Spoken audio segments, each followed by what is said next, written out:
क्या सीखना चाहिए, आपको क्या सीखना चाहिए? पहली बात, उन्होंने एक बड़ी गहरी बात कही थी कि शिक्षा शेरनी का दूध होता है और जो इसको जितना पीता है उतना ही दहाड़ता है। बिना शिक्षित हुए कुछ नहीं हो सकता। और यहां तक कहा कि तुम्हारे पैर में जूते हो ना हो, हाथ में किताब होनी चाहिए।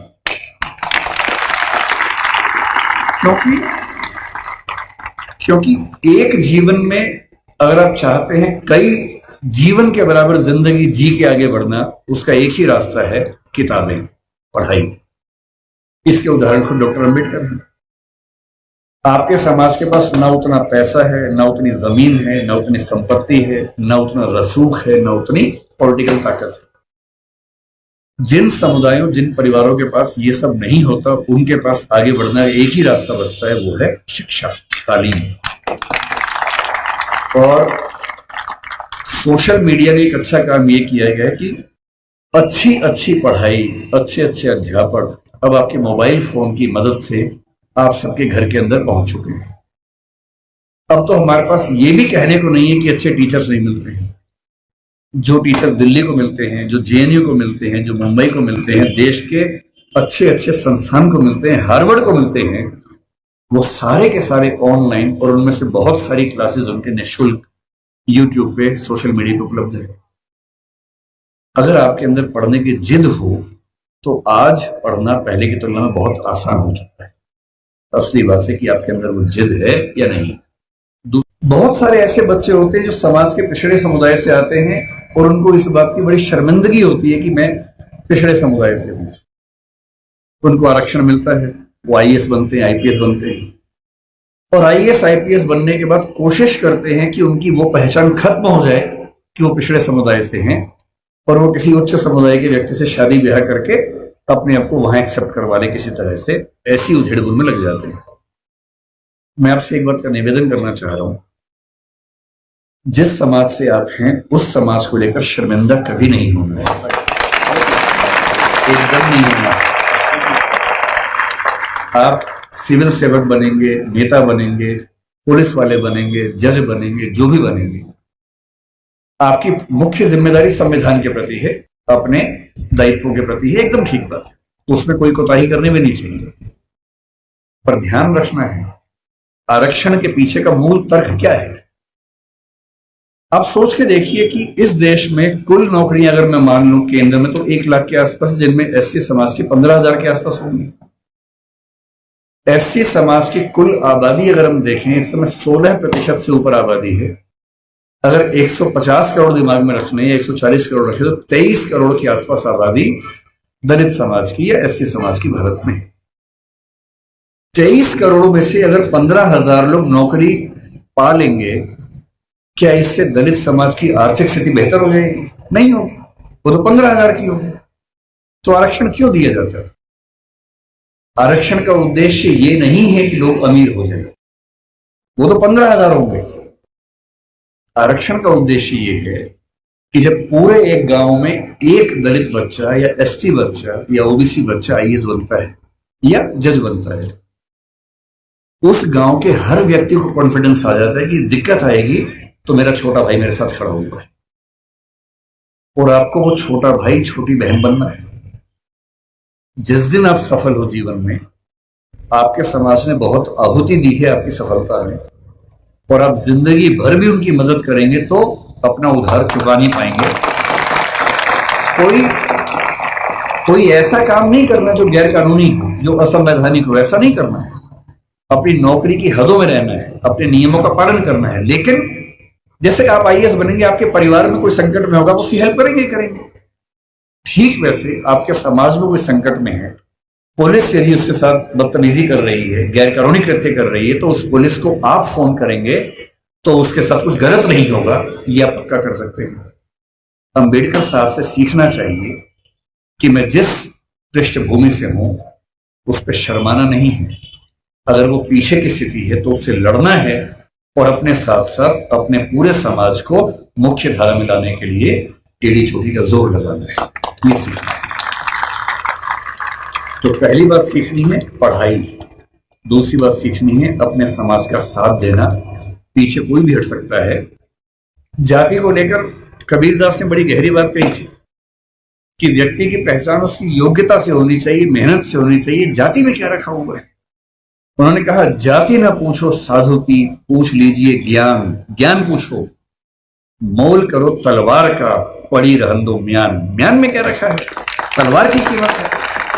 और यदि हम कहते हैं कि पिछड़े समाज के लोग पढ़ने में पीछे हैं, तो ऐसा क्या था कि एक बच्चे को मौका मिला और वो पूरी संविधान सभा में सबसे ज्यादा पढ़ा लिखा व्यक्ति बन गया? इसका मतलब है कि अवसर मिले, जुनून हो तो व्यक्ति कुछ भी कर सकता है।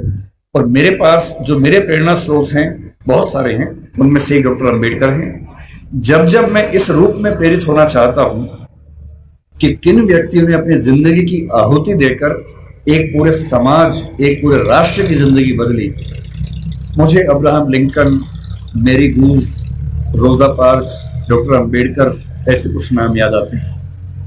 और मेरा मन कहता है कि मैं अपने समाज के बच्चों से, केवल आपसे नहीं, मैं अपने घर के बच्चों से भी यही कहता हूं कि जिंदगी जियो तो वैसी जियो कि आपके जाने के बाद लाखों करोड़ों व्यक्तियों का जीवन बेहतर बने। और ये मजाक नहीं है।